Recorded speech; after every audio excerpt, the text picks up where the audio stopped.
In Mark chapter 8, verses 22 through 26, Jesus was in the village. And in the village was this blind man. Jesus healed the blind man. But before healing the blind man, Jesus took the blind man out of the village. He touched him one time and he asked him, "What do you see?" The blind man said, "I see men as trees."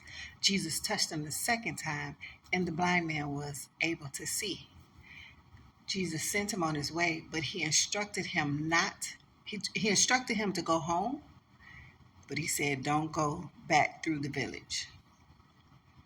When I read that speaks to me in a way like the places that I used to be, the places that I used to play in, the places that I used to go to. God has healed me from those places, from the way of life, the way of thinking, what I thought fun was, which now I understand.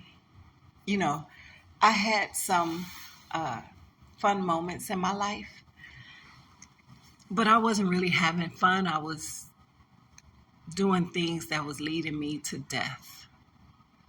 I was doing things that was leading me to death. I was doing things that were not pleasing to God. And God healed me.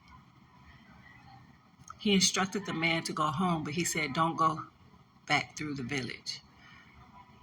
And so I take that as God healed me.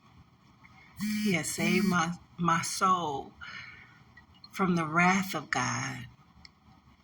And so I can't go back to the village. First of all, he's taken the desire of the village out of me. I don't even have a desire to go to the village. But when I think about going to the village,